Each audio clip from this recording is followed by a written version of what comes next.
brewing Girl Scout cookie mystery. I mean, the Girl Scout cookies arrived yesterday. We all were enjoying them. I said that Thin Mints were my favorite. I was ridiculed for that. I had one Thin Mint, put them back in the box because they're supposed to be shared for the community. Box still here. Thin Mint box gone. Okay, was there a limited amount? Was people only supposed to have one, or was there any kind of... The whole box is gone. There's a lot of people who work They here. eat them things up quick. Rude. So classic radio station rude. It is? Like there's free food that people bring in and it's out there for everyone. Yeah. And somebody just squirrels a bunch and takes it home for themselves. You don't take it home. You don't take it home. You eat it in the studio because it's clearly snacks. It's not like it's something that's They gonna took go home bad. your favorite too, the caramel delights. Nowhere to be found. No, because those were gone. Caramel Greg and I almost ate the whole pack. All-time greatest Girl Scout cookie is the Caramel Delight. Used to be called the Samoa, I believe. Yeah, number one on the list, hands down. What's your number one go-to? Tagalongs. What's I those? don't the ones that you have right there, the peanut butter patties that I checked, but they're all gone. Which shows you how good they are. Oh, they're right here. Yeah, those are... No. Those are like a new... Here's the other thing. There's like these Gen Z Girl Scout Adventure, cookies. those are Adventurefuls. We didn't grow up with those. Those are different ones. These ones? Yeah, these ones. The red bag ones. Yeah, Thin those Mints are the have best always ones. been my favorite. Actually, these right here, though, the shortbread ones are pretty good. The trefoils. Oh, I mean, trefoils. those are good, but Those are like you can. Yeah. Those are just like generic. Mego's right. Tagalong's the best. Those are like the ones that your grandfather gets and he dips them in the coffee. Yes. Were either of you Girl Scouts? Yes. Well, I was a brownie and I bridged over to Girl Scouts and then I quit. So I was a brownie, and I don't even know what Courtney's talking about with the bridging ceremony. Bridging ceremony. Learn anything special, like how to start a fire with two sticks or anything like that? No. Girl Scouts is not about that. No, it's about like making things with puffy paint on t-shirts. Yeah. Oh, is that what it is? You got your That's the Girl patches. Scouts. Yeah. The whole thing was selling cookies. Yeah. It was actually our first pyramid scheme. Oh, our yes. first MLM It really scheme that we got was. pulled into by our mothers. I mean, that's where it all started. All right. Well, I mean, it's tough to find anything to say about this Celtics team that is negative. The only thing I find myself bored by some of these games. I don't know if you do or not. Well, so do you care at all that they were eliminated by the NBA Cup, that it wasn't in their control in the end? I don't. We've had an ongoing discussion about the Cup. It's stupid it should just be record and that's it. Like the best team with the best record out of the group goes. Like this whole got to win by third. Greg, I was texting the group chat. Like I'm watching the Knicks game, and then I'm like, what's gonna happen? They got to win. The Knicks got to win by 38. Milwaukee has to beat the team that they're playing. It's just so stupid. So did you watch the New York game though? I did. I was like, I was working. So that's the point. The point is they want you to watch the games, even though it's a meaningless game. You're going to see if New York can actually pull off this 38-point lead, and of course they didn't, but it made me stay up and watch a stupid New York game last night, and I was all were mad. being critical of the point differential. This is part of it where Wiggy and I were both saying, if you win the game, you win the game. If you don't, you don't. That is true, because after halftime where it was like, all right, you got a 20-point lead, are you going to either blow the lead or are you going to win by 38? That gets people more involved. It starts to be like a morbid curiosity. Yes. Of like, are they going to go for it? Can Right. they do this? And I will say, I agree with you largely. I don't think it really matters at all for the Celtics. Definitely doesn't matter at all when you're a team who's got championship implications at the end of the season. But I do look at what they got in return, which is they basically get 4 days off starting Saturday. And then they're seeing Washington and they're seeing Detroit instead. So the league plugs in, backfills these 2 games because they still need to play games for the 82-game season. And the games that you get just aren't going to be as fun as a viewer as the games you would have gotten if they were in the NBA Cup because the better teams in the East are in the NBA Cup. So is it like a built-in bye? No, it's not like a bye. It's just the way that the scheduling works, they just have a couple days off that they wouldn't have had otherwise if they were moving forward, but they still have to play those 2 games. Okay. It's just you're stuck with the because I was teams that thinking when didn't you make said it. that if there's a little bit extra rest for not making the tournament, is it better to be like, you know what? Let's not make the tournament so we can rest our guys You know, because you see it in the NBA, like, you know, guys are not playing back-to-back and a lot of different things like that. So maybe it's a way. It's a good thing for Dallas because they might actually win something. Yeah. Did Did you guys see the Kyrie story that TMZ had the other day? No. Kai Cenat? No, Kyrie Irving. Yeah, are you talking about when he was on Kai Cenat's stream? No, I'm talking about that he's getting sued for allegedly not paying hundreds of thousands of dollars to some wellness provider for a retreat that he had. I did not see that. Yeah. Oh, don't tell Wiggy anything bad. A retreat was hundreds of thousands of dollars. So he was putting on a retreat that first he said, according to TMZ, there were going to be 50 to 60 people there, and they had this person who came in who was like a wellness guru, and that's what it was all going to be about. And then I guess it ballooned up to allegedly over 150 people, and then he just... the wellness guru person is saying he never paid them and he owes them like $350,000. To which I say, this guy doesn't change. No, no, he does not. He does not change. All right, I got listen. He does not change. I need the receipts before I go. What's it called? Convicting people. Okay. Haven't we talked about this all morning long?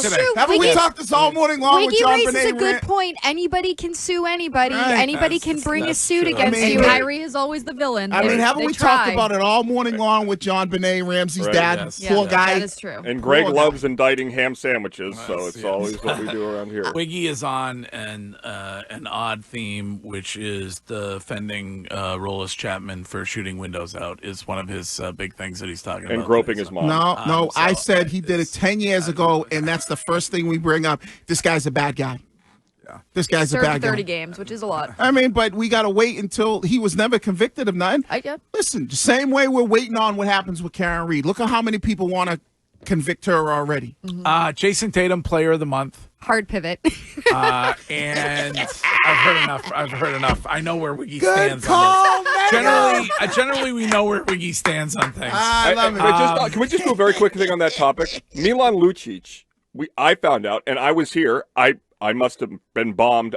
I don't know. But there was another instance of Milan Lucic abusing or punching his wife. Yes. In the North End. Yes. And so when it happened, I was enraged that we didn't react in that first moment to that behavior. So, I mean, if this is the one thing that we've read about in the news, odds are, from my perspective, it's not the only time the guy did it, just like it wasn't the only time Ray Rice did that. Hey, see, I don't. The guy gets pulled over for DUI. It's not his first to time that one, Curtis. drunk. No, I don't subscribe to that. Well, because he says he never did it. Yeah, I don't subscribe to, even if a person who does something doesn't mean because they've done it one time they're going to consistently do it again and again. True. So I don't subscribe to that. It doesn't mean every case, but how many people you get caught plagiarizing that you go back and you read through and there's like 16 other examples. It's rarely just one time.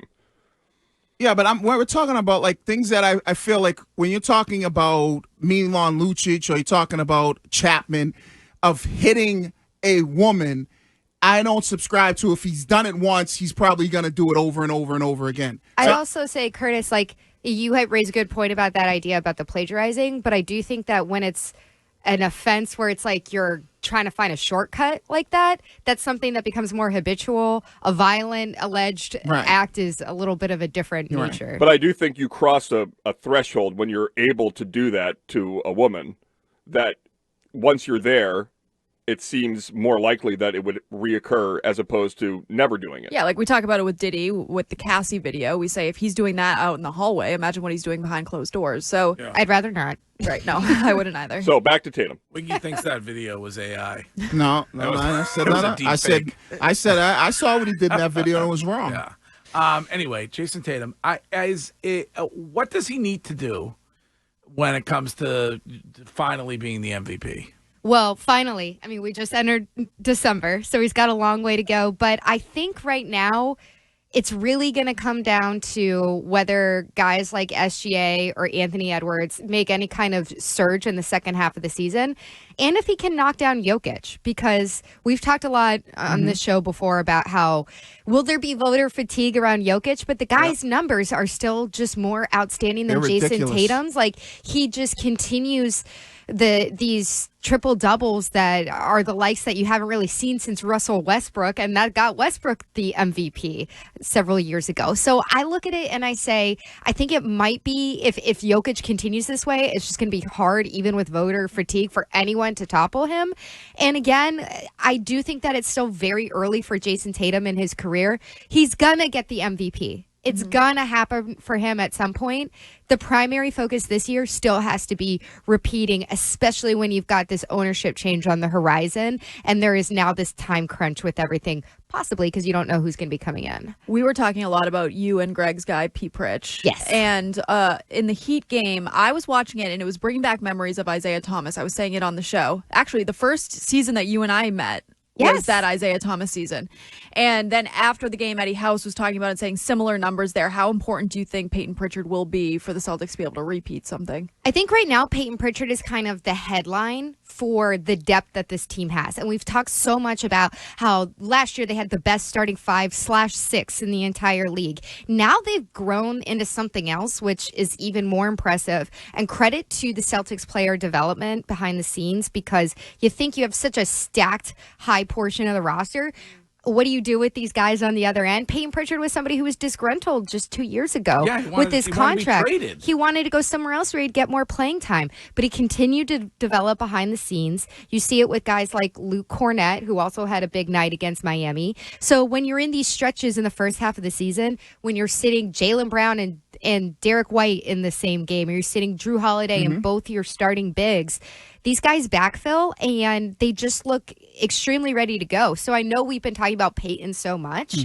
And yeah, he had 4 games off the bench straight with 20-plus points. That's the first time that anyone's done that since Isaiah Thomas back in 2015. So he's certainly the headline there. But I think it's almost like it's the opposite of a symptom of a bigger problem. He's the headline of something that's really impressive that the bottom half of the Celtics roster is doing. He's like 4th in the league when it comes to threes with 500 minutes He's played, a little freak show. You know, everybody else has 600-700. But bench wise, they're by far the best in the league. Who's in your mind? Who's behind them? I don't even know, because what I'd say in terms of their depth, I mean, their depth really starts if you have everybody healthy and ready to go on a given night for a playoff series. Their depth starts with Al Horford. Right. And that's a starter on most other teams unless it's the Sixers. Right. And then you have Pritch. And then you have Pritch, and then you do have guys like Luke Cornett and Sam Hauser. Neemias Queta and Sam Hauser when he's healthy. Like, you just have all these different options where I'm not saying these guys on the bench are necessarily all starters on another team. I think that's still a bit of a stretch, but they're much stronger than you usually see when you go past the 6th or 7th guy in rotation. Yeah, and especially with Pritch, I think, because that was some of the conversation that they were having when I was watching them play. Who the hell they just play here recently?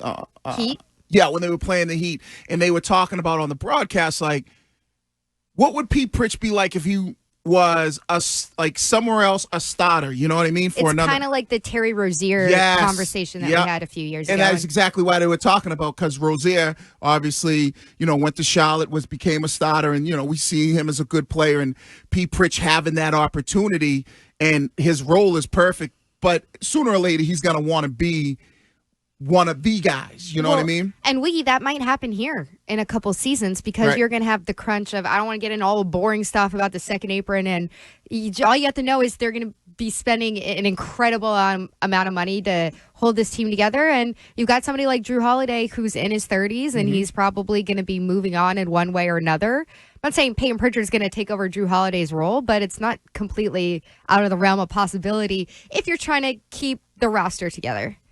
Speaking of being able to afford everybody, and what you brought up the sale, are you hearing anything about that? Just that it's still very early days. So it's been very quiet on that front from everything that I've heard, but I think it's, first of all, you know how it is once you hit Thanksgiving, or for some people the week before Thanksgiving, like all the rich people shut down, except for you, Greg. All the rich people take like a 6-week break. So I wouldn't expect to hear anything. Didn't they want to have it done by the end of the year? Wasn't that what they had said? I honestly think that the preference of the grosbecs has been to keep it in-house to the best of their ability, whether Means that's Steve, Pags means or Steve Hale or Pagliuca or Rob Hale. Or because somebody. they've done a great job with the organization, but they will also be judged by the stewardship of the people they sell it to, rightly or wrongly. They did confirm that they had met with a foreign sovereign wealth fund, but that type of investor can only take a certain percentage of a team. So even that would be somebody who would be a backer with another buyer. Right. It wouldn't be somebody coming in and being like, was it the artist formerly known as Prince Harry? oh my God. Can you imagine the Harry Meghan Markle Celtics? They would fall apart in 3 weeks. How great would be the Megan Linda drama in Boston? I feel like my boy Bezos has turned his attention to the Jets. Yeah. Well, yeah, I don't know. Bezos was he in it for a while? I don't know. I think he was in. I heard he was in top 3. Yeah, they were talking about Larry Ellison, but Larry Ellison is buying quarterbacks at Michigan, so I don't know. Could you imagine the local reaction if Elon bought the Celtics? Oh my God! Oh, Elon's busy, Curtis. He's got to fix government. All right. Well, it's great to see you, and we will rely on you when it comes to all things Celtics. Great, So. I'll be there tonight. Huge game against the Pistons. That's it. Twice in a week. That's it. All right. So exciting. That is Mego, our Celtics insider here at WEI.